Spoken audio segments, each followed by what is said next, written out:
Right. Okay. So I asked Oya to start us off by reading the text which we have prepared in German. And then we're going to move on to talk about how each of the translators approached the text. So, Oya, could I ask you? I'm going to try my best to keep up with the. I have slides here, so I'm going to do my best. If I don't go quickly enough, it's okay just to say like now, like that. That's okay. I hope so. This book, Alina Bronsky is the author, and Essen is the title.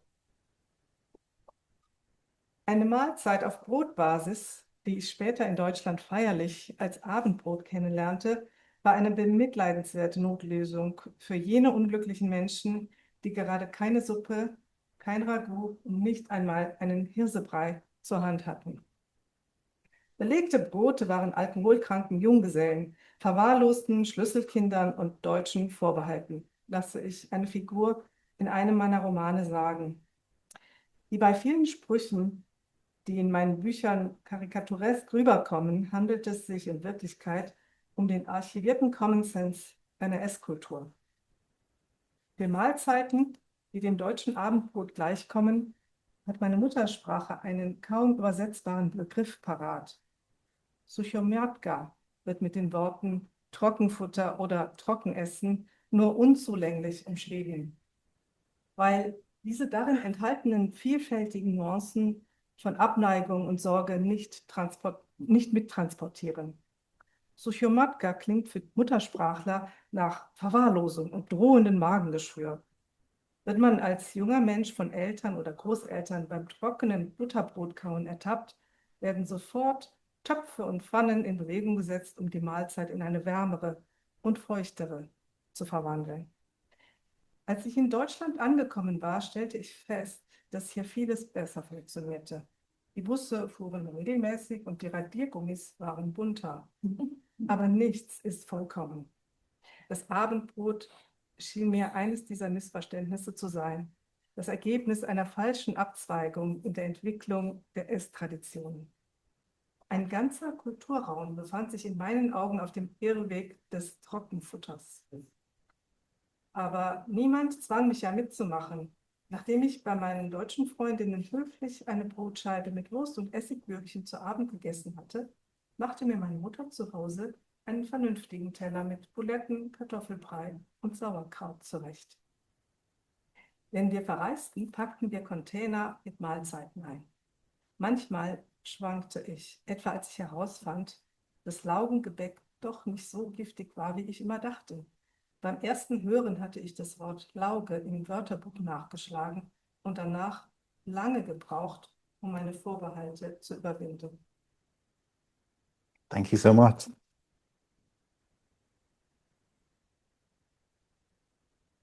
Brilliant. Okay. So what I've done is I've gone through the texts, and then we have two translators, and then we're going to talk about how each one of them dealt with those parts of the text.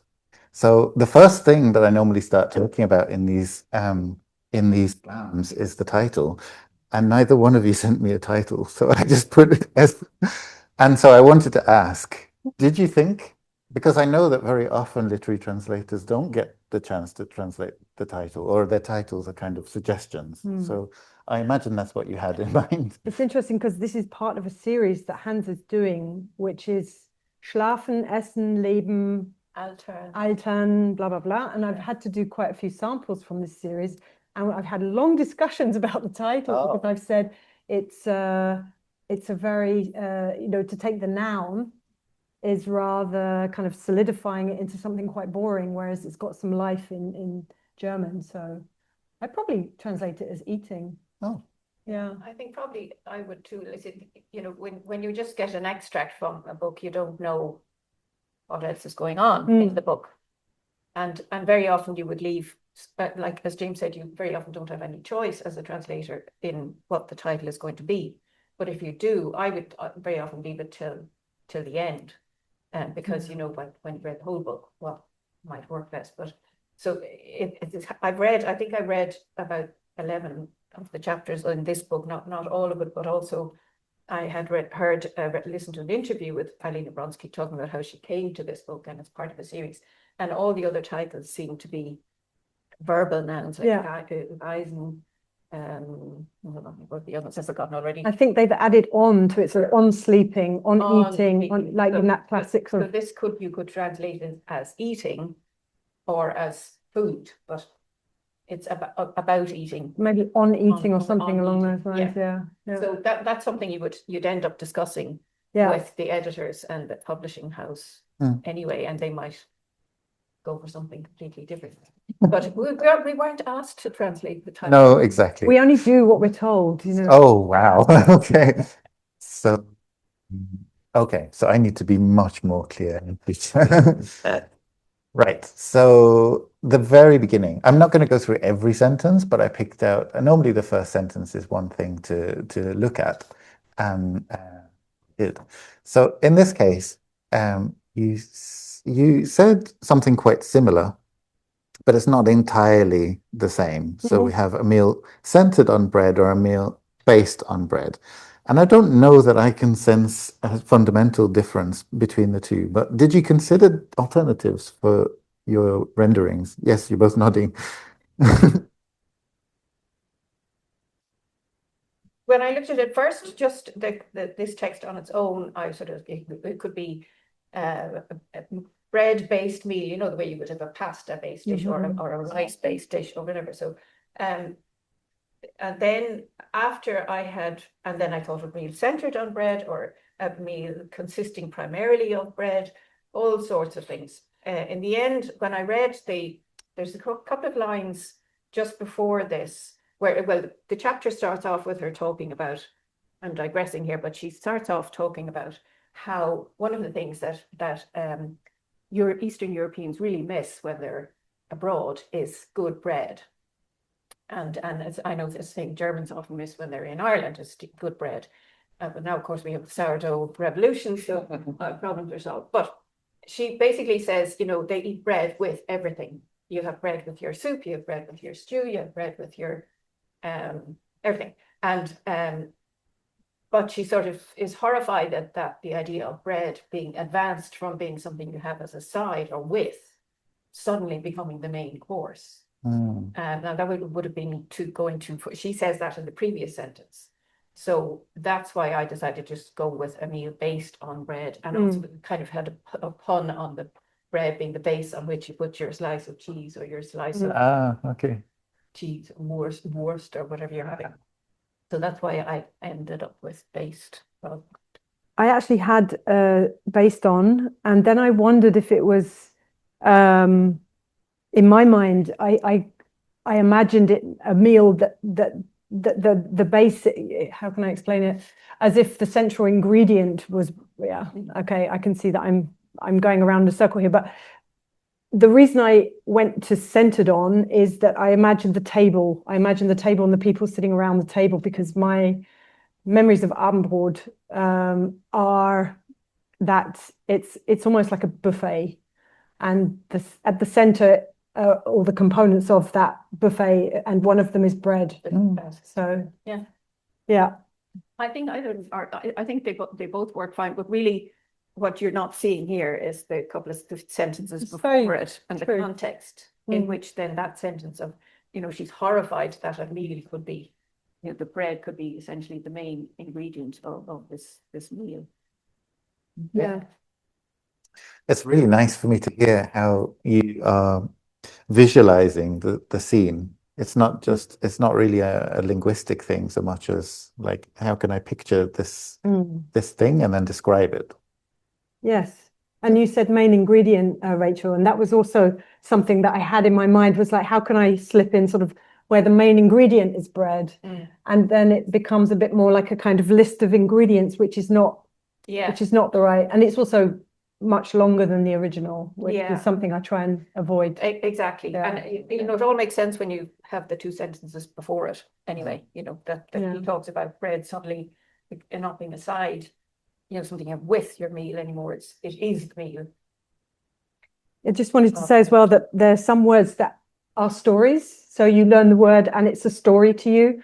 And the story for me for Abendbrot is like being an au pair in Hamburg in, 1984. And for me, it was a dreaded, 18 Uhr affair of taking out the same pots and having to put those. My job was to take the mayonnaise type of prawny things and put them in a bowl that I'd put back into the plastic pot the evening before, and to cut the, so that I had that whole thing was going on in my head as I was imagining it. And I just wrote a note to myself, some words, contain a whole story. So that was one of them. And I must say, I kind of agree with Alina Bronsky a bit. Like, I think the first time I was invited to for instance, the scent, I had terrible trouble with how to deal with this feierlich. She says that she was.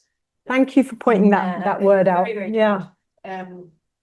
Diese Mahlzeit, die später in Deutschland feierlich als Abendbrot kennenlernen. Yeah. Anyway, that was a bit of a.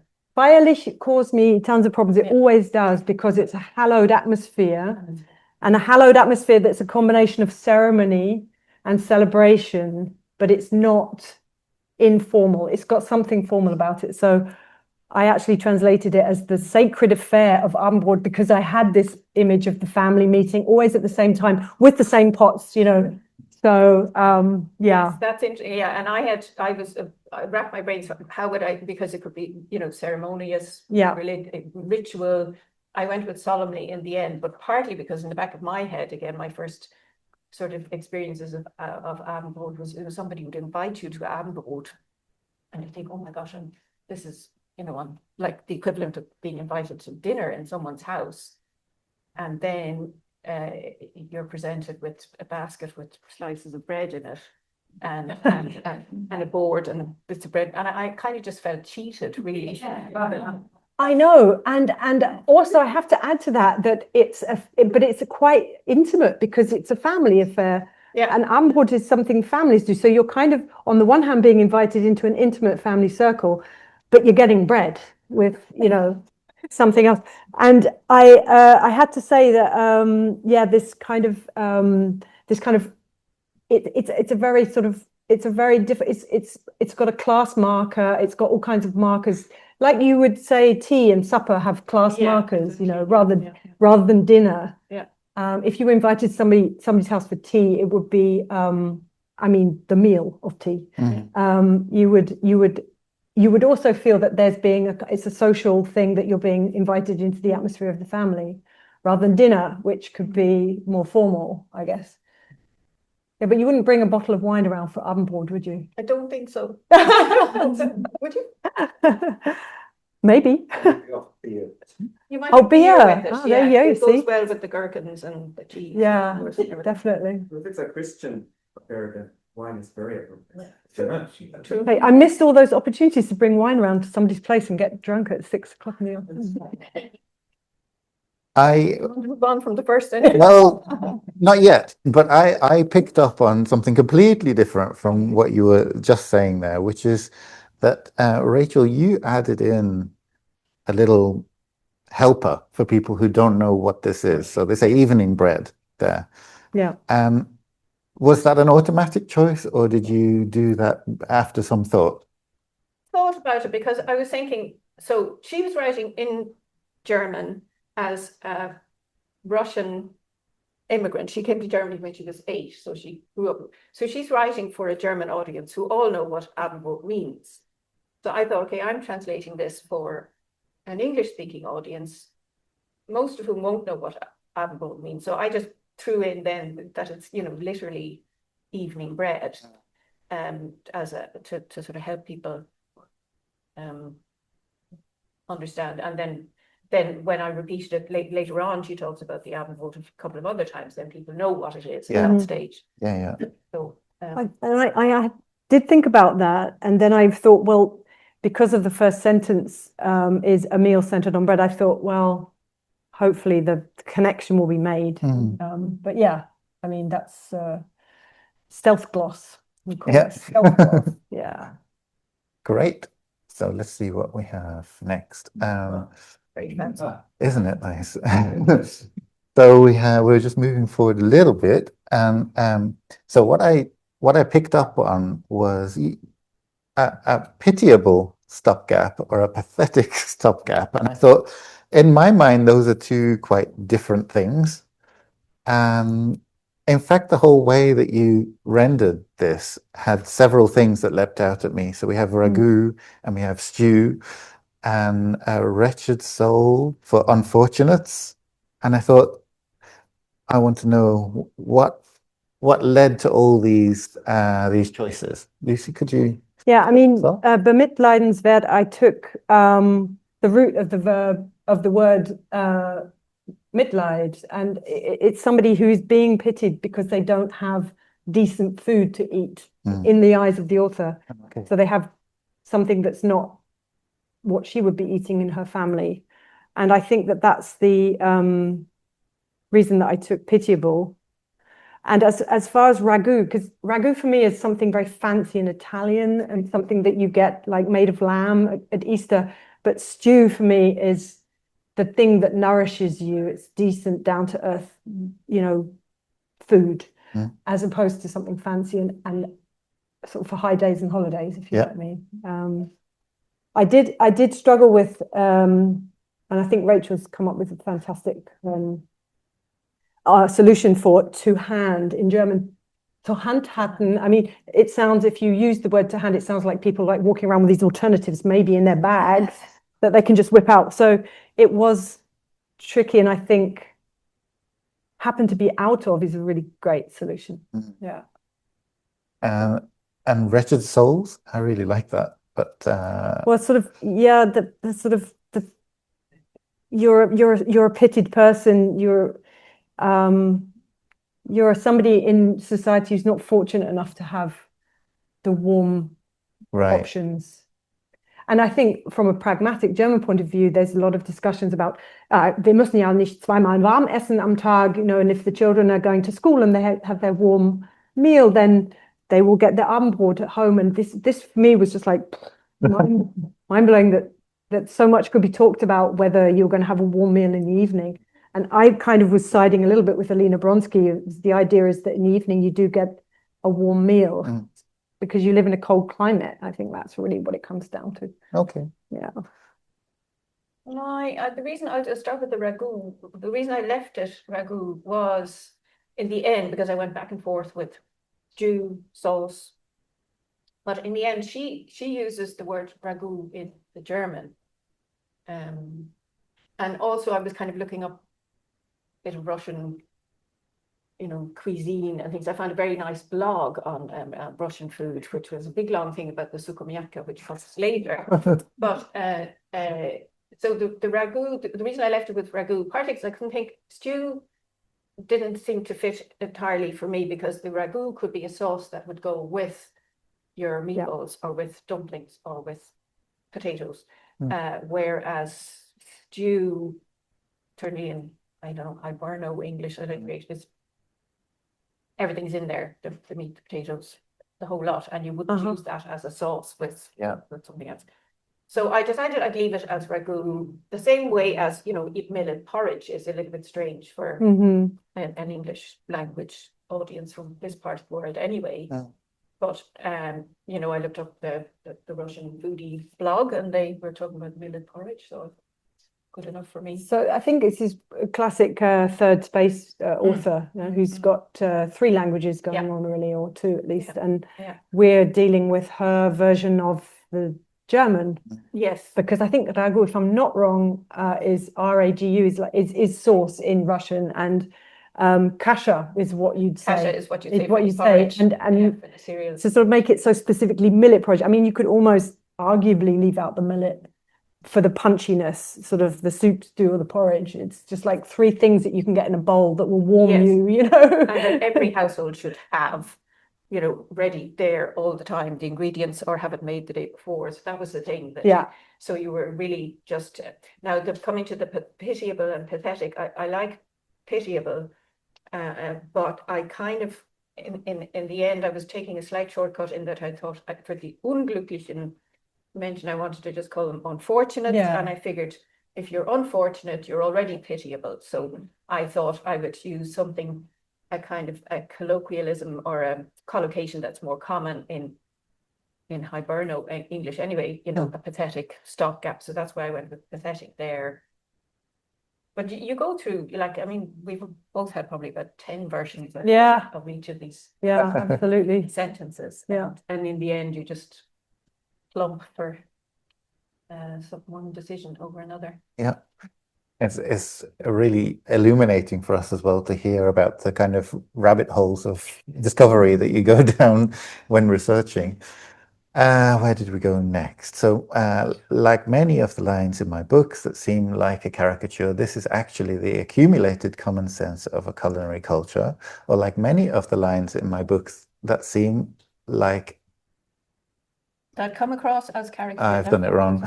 So it starts. So as with many, so see, my copying and pasting skills are not as strong as they might be. As with many remarks in my books that come across as caricature, in reality, it contains a piece of archived common sense from another culinary tradition.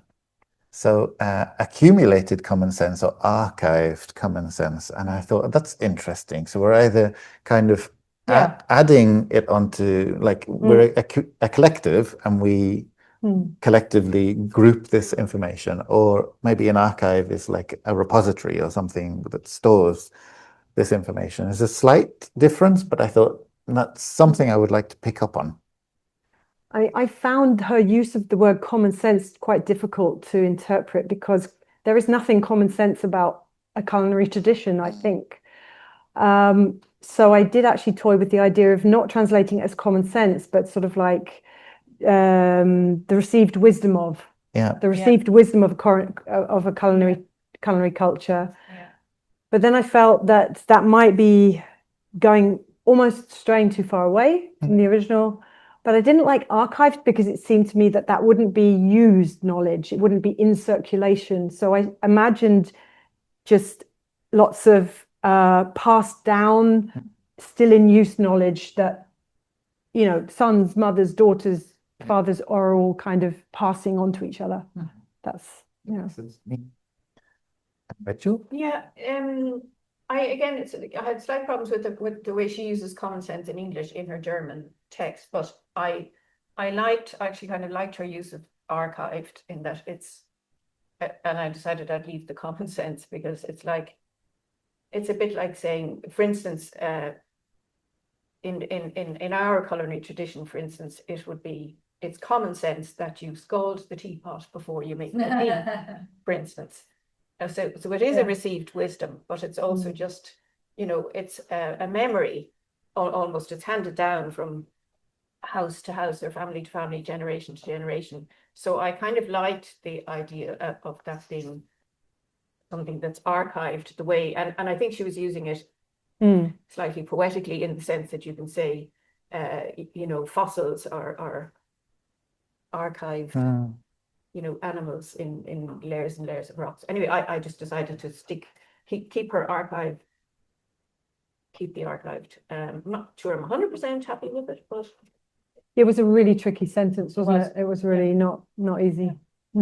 I was wondering about the common sense thing, because I wonder whether you feel, if someone chooses to use an English word and you're translating it into English, do you feel that it's more difficult not to use that word, even if it's being used in a way that you wouldn't necessarily use it in English?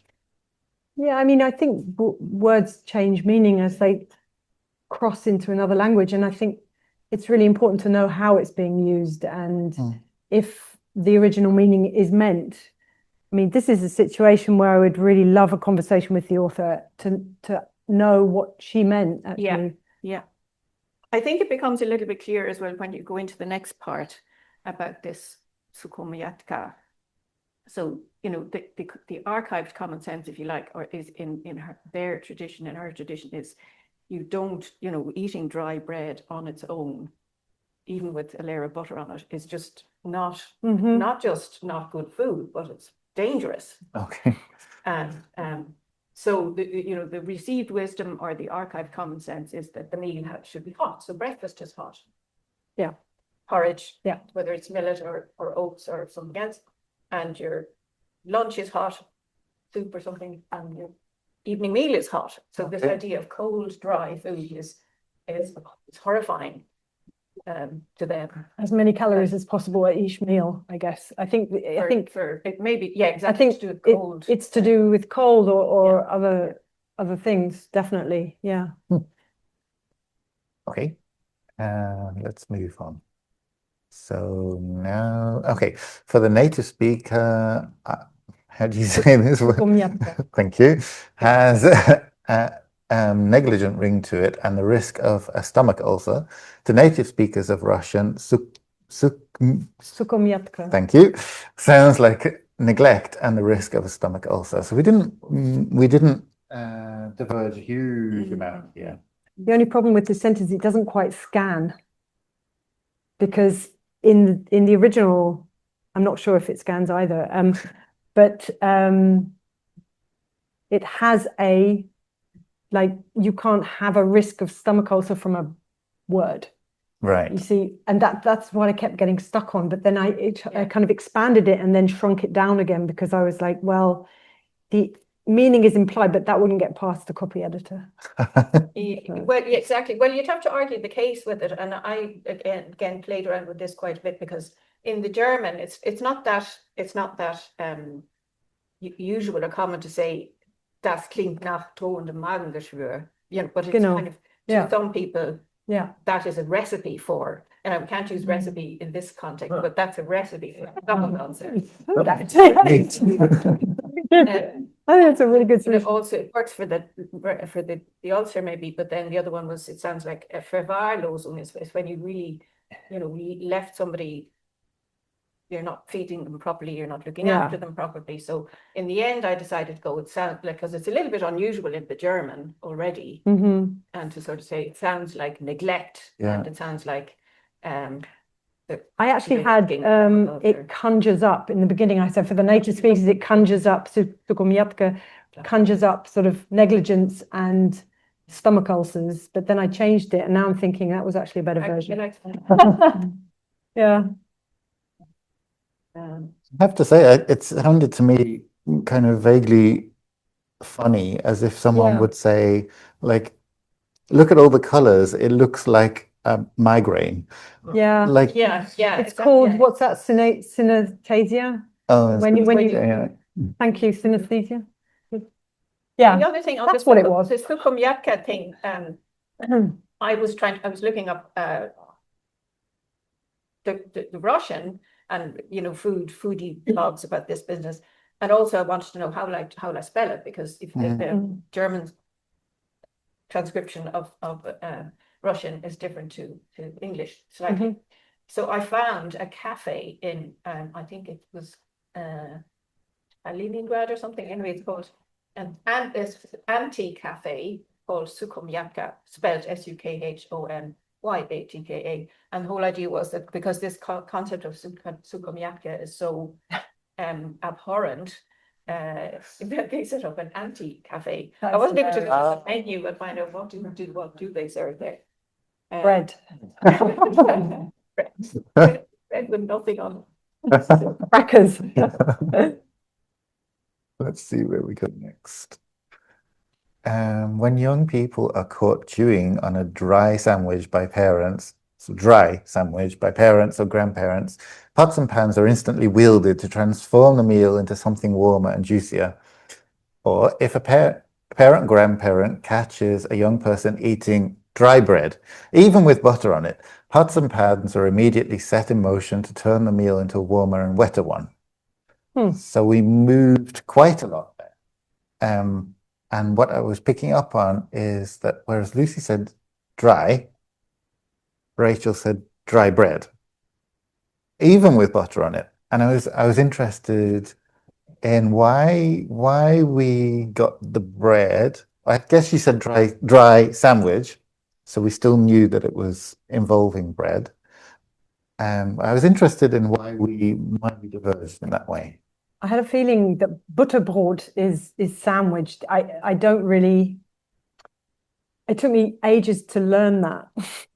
Again, it's like one of those words that it took me a long time to learn what it actually means. And I was like, oh, it's a sandwich. And it could be that I've still not quite got it. But I felt that I couldn't translate it as anything other than sandwich. And it can have other things. And because you're still talking about the situation of Abendbrot for me, which means kind of everybody making sandwiches at a buffet situation. So that's the visual I had in my mind was a sandwich. And I suppose dry, yes, when you put quark on bread without butter, it is dry for me, even if it's technically not dry, which is why I put it in inverted commas. Okay. Yeah. Yeah. I was back and forth with this one as well. In the end, I went with my visual was of a slice of bread, which would be kind of German bread, like rye bread or sourdough bread, not sliced pan, and that even if there was butter on it, so it'd be just one slice with butter on it. Because the butterbrot, it's a bit like the belegte Brote can be many things. Anyway, that was just my vision. And even if there was butter on it, the grandparent or parent would be horrified, say, oh my God, that's not a decent meal. And then off they'd go, rattling the pots and pans. And I felt that the wetter was somehow sort of sounded a bit like the weather. And so I just tried to imagine the ingredients would add juice, which is how I came up with juicier, I suppose. Yeah. Although I like the alliteration. I do like the alliteration of warm. Moist can be wet, damp, moist, any of those things. But I just went for alliteration. Yeah. And also that there has to be liquid in your food. You can't just can't be dry. Yeah. Well, can I ask you, when you have these compound words in German, like as a noun made up of nouns, do you find that when you translate, you can end up tying yourself in knots trying to account for all of those little bits of the word? Yes. Oh, brilliant, the end. Yeah, no. So there's a brilliant creative writing professor at Liverpool who wrote a book called First You Write a Sentence, and he writes specifically about German. He says something like, how do you disinter the verbs from the nouns? Right. So like he's got this whole philosophy about sort of like rooting out the verb forms inside those nouns and trying to make the sentence verbier, because it's in English it sounds automatically more active. Right, yeah. And so you dial up the temperature of the sentence. Yeah. And that's how I usually try and my first go-to will be how can I verbialize this noun? How can I make it into a verb? Right. And there are some verbs that then have the two meanings inside them. I can't think of an example right now. But yeah, it's sort of, something along the lines of, all the synonyms that you have for to run quickly. Yeah. Yeah. It's a bad example, but yeah. I suppose you could have said something about buttering the bread or something like that. And Sure. Bread and butter. Who knows? Yeah, for sure. When sidetracking slightly, but I partly see when you're translating, you're working with the text, but there is, like Lucy was saying as well, you have your own received vocabularies and memories and everything else. But also in my head was when I was a child, if we were bold and you really bold, you'd be sent to bed with you would just get a slice of bread and nothing on it for tea, because you were being very bold. Except that sometimes my mother would forget to put the sugar bowl out of sight. So we used to put sugar on the bread and fold it over it. But there is that kind of concept of just bread on its own is a bit punitive, I guess. Yeah. And that seems to be definitely there in Russian culinary culture as well. Okay. Moving on. So buses were regular. Yeah. And the erasers more colorful. The buses ran on time and the school rubbers were more colorful. And I thought, Brilliant. Now I get to talk about target audiences. Yes. Because I was thinking Yeah. school rubbers could mean all sorts of things if you're translating for a North American audience, for example. Yeah. So I'm interested in your choices. My instinctive choice would have been for an Irish or UK audience would have been the rubbers were more colourful, but then at this point in the story, you know that she came to Germany as an 8-year-old and she's also talked about different things in school and trying to make friends in school. So I think it would have been clear that the context was school. In this kind of case where you only have the extract, rubbers can mean all sorts of other things. In the end, I went with the razors because I didn't think of doing the rubbers, school rubbers, or the rubbers in school, just to give it the, which it would have been closer to British English, I guess, or English. But anyway, that was why I went with erasers, more colourful, and I dropped the verb, the repetition. And regular, I thought that was really neat to say, like they were coming on time. Yes. I thought that was really a neat way of saying it. And I'm going back to Joe Moran, who I just quoted, and his, temperature of sentences. So I try to avoid just to be as a qualifier, to be plus an adjective. Okay. So I tried to look for a synonym, which was that they ran on time. Mm-hmm. And didn't manage to find a way to do that in the second half of the sentence. But yeah, qualified the rubbers with school to make it hopefully clear what we're talking about. Yeah. Those were the choices that I made, yeah. Brilliant. Yeah, okay. Next one. So sometimes I faltered, like the time I found out that Laugengebäck. Thank you. Like glazed breads were not as toxic as I'd always thought. When I first heard the word Laugen, I looked it up in the dictionary and it was lie, or just lie. And I did falter occasionally, like when I discovered that pretzels and other things classed as Laugengebäck. Thank you. Were not as toxic as I'd believed. The first time I'd heard the word, I looked up Lauge in the dictionary, and it took quite some time to get over my reservations about consuming lye. It made me smile quite a lot. So Rachel, what went through your mind? It's obviously quite a complicated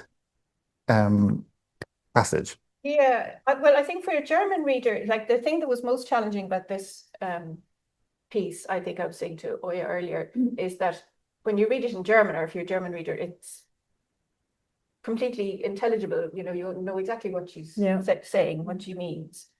It's when you come to translate it then to a culture, which is then you've got 3 cultures going on, and so like this, the pretzel. When you talk about a pretzel here, it's not like the little crunchy things you get in a bag, like crisps or potatoes. These are the things you'd see them at a train station anywhere in Germany or Austria, and they're big. Can you get some relief? Wonderful plug. Lidl is changing the world, one product at a time. These are big, big things, platty, and then sometimes they're filled. They're cut in half, and they've got all sorts of nice fillings inside. And then there's a whole variety of other things of this pretzel nature, which could be straight rolls or twisted rolls, or dibble and all, and they're all called Laugengebäck. So I'm thinking, okay, how you've got to explain this to an audience who hasn't seen them yet in Lidl, including me, and so that's why I sort of said pretzels and other things classed as Laugengebäck. Yeah. And then I didn't want to explain the word Lauge right there, so I put it in a little bit later. But anyway, yes, I thought I could imagine her sort of saying, "Oh God, I'm not going to do them." And then she tried one, and it was lovely. But you either like them or you don't. I'm sure the audience would put hands up in the audience who likes them and who doesn't. They're an acquired taste. But what you did, which was really clever, is, I mean, both of you did it. You both put lie right at the end, but you kind of drew it out as well. So you kind of kept the reader who doesn't know what the word means. Yeah, It kind of suspends yeah. until and then you get the kind of hit right at the end. It's really clever. Lucy. I think Rachel's is much better actually. Absolutely, because you do actually leave lie to the end and the suspense is created, where I kind of added a little help. Yeah. And that took me a long time to actually try and find a definition for Laugengebäck. So it was very tricky. That was tricky. Yeah. And I had a little bit of trouble with the word faltered, because she talks just before this about we're in the kind of semantic field of taking a wrong turn and to stray. And so I imagined her on this path and she falters, like she doesn't know which way to go. So is Laugengebäck good or bad? You know, is it a wrong turn or is it a right turn? And yeah, I got quite hung up on how to translate the verb, and it's interesting that we both schwanken. Faltered, because schwanken can be. And now I would say something vacillated like to sit on the fence. Sometimes I was on the fence, or sometimes I took a long time to make up my mind or something. Yeah. But that's a classic example of a one word verb that doesn't really kind of translate very well in this case to English, I'd say. And it was the kind of the opposition between, you know, at home they had proper meals, and if they went away as a family, it's kind of understood that this is if they were going off anywhere as a family. Yeah. That they always took the whole meal with them, none of your sandwiches, and then, but you know, so it was kind of like Russian food good, German food bad. Exactly. And then occasionally she faltered as the chapter goes on, actually how this chapter ends, and the title of the chapter, in fact, is something about die Stulle. So it's how she became converted to sandwiches, because she went to stay with a friend whose mother made her a sandwich to take on the train, and she saw her preparing it, and as she goes into the Sliceban, the beautifully cooked ham and the fresh lettuce and blah blah blah, and she eats this on the train, and she is over the so, you know, she's decidedly she's on the side fence. It's a great chapter, actually. The whole book. Right. So those were the pieces that I wanted to pick out, especially. So, but it wouldn't be a slam if we didn't get to hear the whole thing. So could we start with you, Lucy? And sure. I'll again try and keep up. Okay. So when you're ready. A meal centered on bread, which in Germany I later came to know as the sacred affair of Abendbrot, was a pitiable stopgap for any wretched soul who didn't happen to have soup, stew, or just millet porridge available. Sandwiches with the preserve of alcoholic bachelors, neglected latchkey kids, and Germans, says a character in one of my novels. Like many of the lines in my books that seem like a caricature, this is actually the accumulated common sense of a culinary culture. My mother tongue has very few equivalents for the German meal of Abendbrot. Sukomniatka can only be inadequately paraphrased as dry food or a dry meal, but neither translation fully conveys the meaning of the original, with its assorted nuances of abhorrence and concern. For the native speaker, Sukomniatka has a negligent ring to it and the risk of a stomach ulcer. When young people are caught chewing on a dry sandwich by parents or grandparents, pots and pans are instantly wielded to transform the meal into something warmer and juicier. When I arrived in Germany, I saw that many things here worked better. The buses ran on time and the school rubbers were more colourful. But nothing is perfect. Abendbrot seemed to be one of those misunderstandings, the result of a wrong turn in the development of eating traditions. To my mind, an entire cultural sphere had strayed into the realm of dry food. But nobody actually forced me to join in. After I'd politely eaten a slice of bread with dried sausage and pickled gherkins at my German friends' houses, my mother would prepare me a proper meal of meatballs, mashed potato, and sauerkraut back home. When we went away, we packed food in containers. Sometimes I faltered, like the time I found out that Laugengebäck, lye glazed breads were not as toxic as I've always thought. When I first heard the word Laugen, I looked it up in the dictionary, lye. Afterwards, it took me a long time to overcome my reservations. Thank you so much.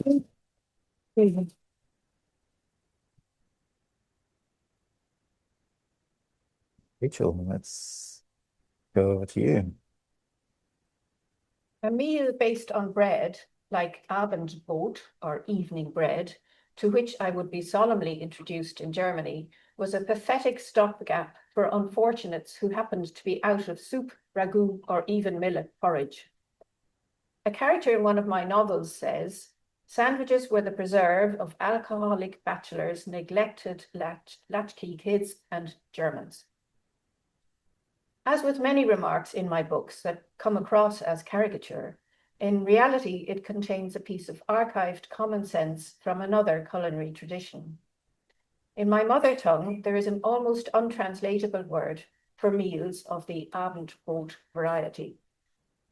Descriptions of sukomjatka as dry food or eating dry can only fall short as they fail to convey the complex nuances of aversion and concern in the word. To native speakers of Russian, sukomjatka sounds like neglect and the risk of a stomach ulcer. If a parent or a grandparent catches a young person eating dry bread, even with butter on it, pots and pans are immediately set in motion to turn the meal into a warmer and wetter one. When I first came to Germany, I found that many things worked better. The buses were regular and the erasers more colourful. But nothing is perfect. To me, Abendbrot was one of those misunderstandings, the result of a culinary tradition taking a wrong turn. As far as I could see, an entire cultural region had gone down the misguided path of dry food. Not that anyone was forcing me to join in. If I was at a German friend's house at Abendbrot time, I'd politely eat a slice of bread with cold wurst and a little gherkin. But when I came home, my mother would fix me a proper plate of meatballs with mashed potatoes and sauerkraut. Any time we went on a journey, we packed entire meals in containers. I did falter occasionally, like when I discovered that pretzels or pretzel and other things classed as Laugengebäck were not as toxic as I had believed. The first time I'd heard the word, I looked up Lauge in the dictionary, and it took quite some time to get over my reservations about consuming live.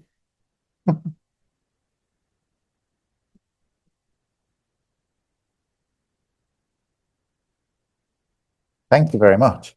I'm sure there's going to be questions in just a minute, but before we open up to questions from the audience, I'd like to ask both of you whether now that you've discussed it and thought about it more and had some time for it to kind of rest, and now you've heard each other's translations as well, is there anything you would change about what you did? Oh yeah, definitely. Yeah. Okay. Yeah. Well, please enlighten us. I mean, it comes down to rhythm, and it comes down to saying it aloud. It comes down, look, this is a difference between capturing the meaning and then the second draft, third draft, you capture the rhythm of the language. And just from reading it aloud, even though I did read it aloud at home, I would change some of the rhythm of the sentences in some places, definitely. So, for example, I do like the fact, Rachel, that you changed the passive into an active. So if a parent or grandparent catches a young person, I think that's the logical, more natural way of translating it.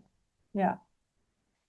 Yeah. For example. Yeah. And there was something I like much of it. Well, I much preferred your rubbers in school than the erasers is very American.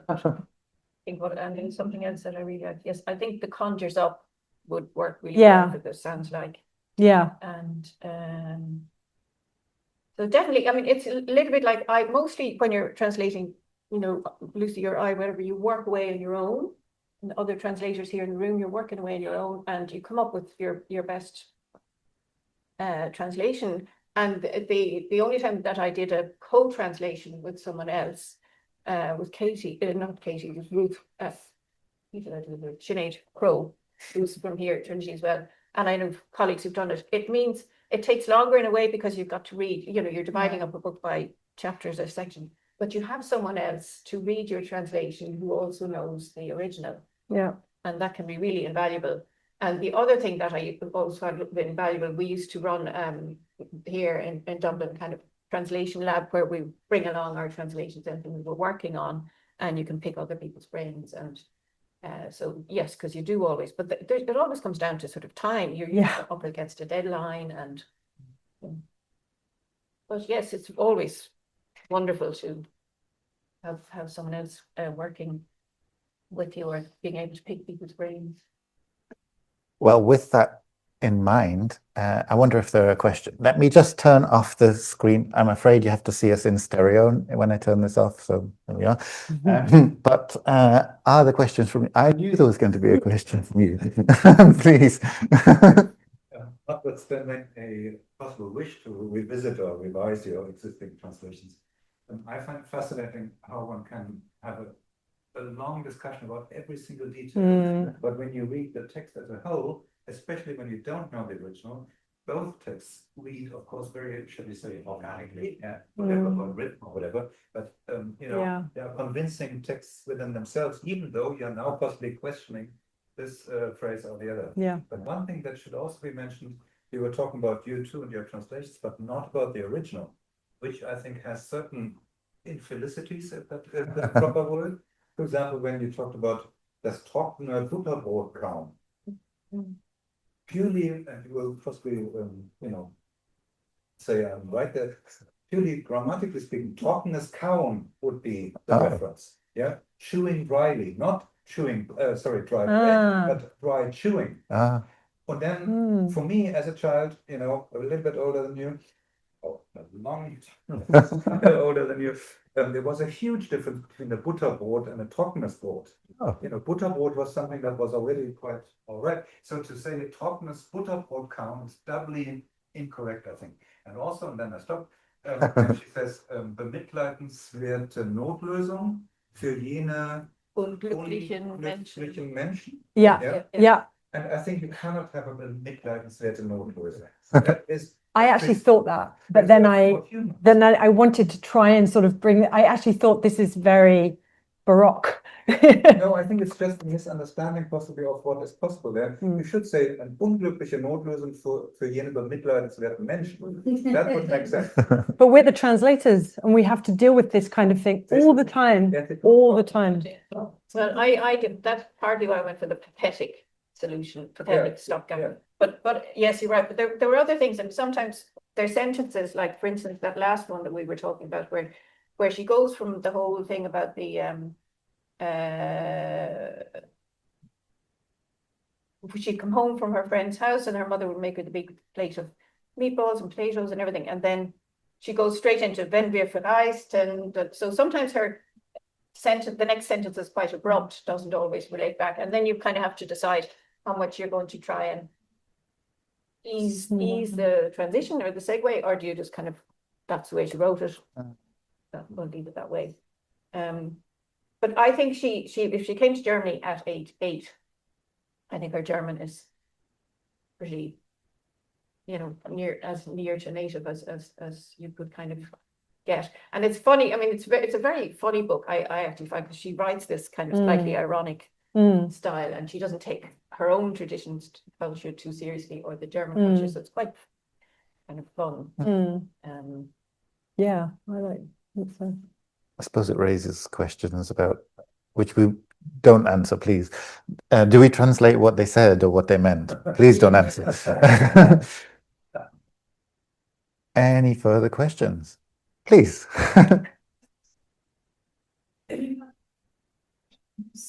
This language is a different language, and you know her own German is the same language. Are you going to try and reflect that in English? And maybe to get somebody who's German to like tell you, well, this it sounded off, and then would you maybe try and reflect that in the translation? I mean, I think she's doing that to some degree, and I think that it's far less common these days to be a fully monolingual person, and I think that the reflection of that is in literature. So you really don't have sort of monolingual texts that are translated into another monolingual text. So I think the play is really interesting, the play with language, and it's such a great, rich vein to get stuck into. And also it kind of, she does shine a bit of a light on a culture that to her is ostensibly foreign. So I think 100% I would, although I would sort of check if I felt for my feeling that this doesn't quite work in German, if I'm allowed to change it, that would be one question. But the other question of culturally, how much of the outside world can be in a text? Yes, more and more and more, layers and layers and layers. Yeah, it's not quite what you were asking, I think. Yeah. She's wrong. She's just writing her way. Mm. And so, I'm translating her. I suppose people want to reflect what she writes. Yeah. So, yeah. There's nothing wrong. There's no wrong translation. It's just, Yeah. much of it. Yeah. Great. Oh, please.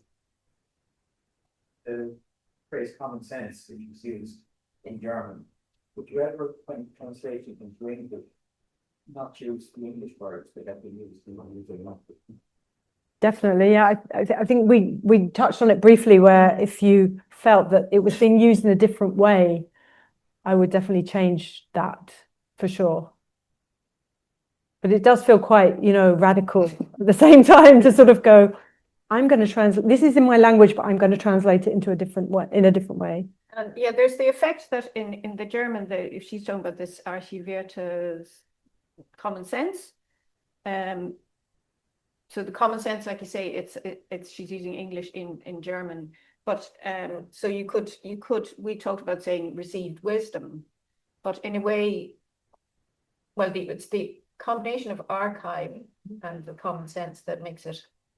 It's like this is something that has been laid down for generations and generations, and I liked that kind of sense of the archive of. So yeah, we actually both kept it, didn't we, the common sense. And I think going back to what Siobhan said, it's a bit like if you're using language in a quirky way, if you're using German in a quirky way, how do you reflect that in the English? Absolutely, I think that's really important to keep that quirkiness, rather than flattening it all out. Yeah. Maybe it's also the way she perhaps interprets the phrase common sense.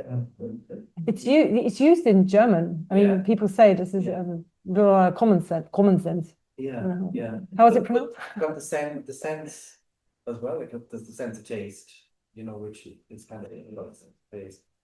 And I have a feeling it might actually be used in German to mean common knowledge. Could it be? Because common sense is something that everyone knows and everyone sort of adheres to. It's common sense not to cross the road when it's red. Yeah. But I think almost she's using it as something of common knowledge. It's common knowledge. I don't know. I'm not a native German speaker, but I hear it a lot used more and more and more often in German, and I think that it's being used in a different way than the way it's used in English. common to agree. For sure. Yeah. Yeah. Thank God for deadlines, so we don't have to go. That's right. It could just continue forever and ever and ever. Yeah, it's a crazy job. Like, Don't ever do it. Yes, I was really hungry when I was doing it. I went and made myself a massive sandwich afterwards. I actually made soup for lunch today. Here, I just for lunch. Made a big pot of soup. But she has at the end of each chapter, there's a recipe. And there's not a recipe in the kind of common sense of here's the ingredients and here's the method. It's kind of so like one of them at the end of this chapter, she says this is how her friend's mother constructed this fabulous sandwich that converted her to eating sandwiches and bread. And she used another whole chapter on soup, and it's really on borscht and what the basis of the borscht was making the stock, and then you get a recipe at the end for the best borscht. Just their grandmothers or something. So it's a great book. I really recommend it if you can read. It could be that there a couple of our books have been translated by Tim Moore. And in fact, I was trying to add, because when you're translating something and it says one of the characters in my novel says X and you get a direct quote, normally what you try and do is find, has that book been translated into English already? I'll use that translator's quote. And I did have a look through on the publisher's website. There were sort of sample chapters you could read of a few of her books, and the two that he's translated. I couldn't find them. I couldn't either. I did the same, yeah. But they are at least two of them are available in English. So if you don't read German, I recommend them, and you can borrow them for free on the Goethe online website or in the physical library. The physical library and the online library, ebooks, audiobooks. She made a big splash with Glasscherbenpark. Was it called Yes. Glasscherbenpark? I think it's Glaslitter Park. Yeah, or Glass Shard Park set in Berlin. Very good. Very great writer. Yeah. Right. Well, we've run a bit over time. Please go ahead. How you discovered that butterbrot was actually a sandwich, and it took some time. I mean, this was just an example that you acquire this kind of knowledge with lots of different expressions, phrases, or items. How long does it take one to actually be sure? Never. Well, No, but you've got to live in the country, really, don't you?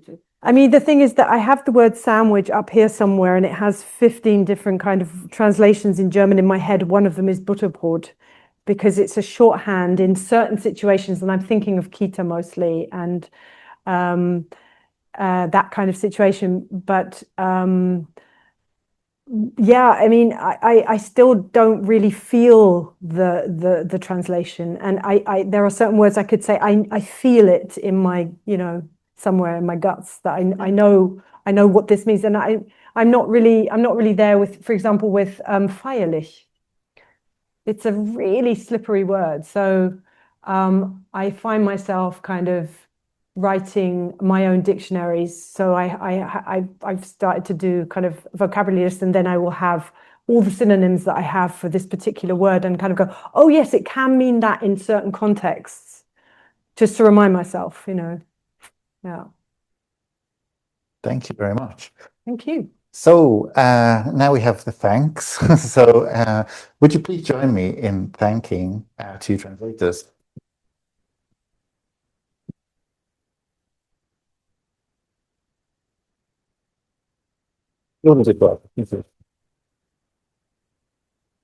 And I should also thank the Goethe Institute for making this possible. We've been working with several partners this year because we're celebrating 250 years since Trinity has been teaching languages, modern languages, that is, because it was teaching Latin long before then. So this was a German event. We've already had Spanish and Polish events, and we're hoping to do some more in the autumn time as well. But it wouldn't be possible without wonderful partners. And thank you also to you for coming and asking such wonderful questions. Thank you so much. We'll look forward to seeing you again soon. Thank you. Thank you.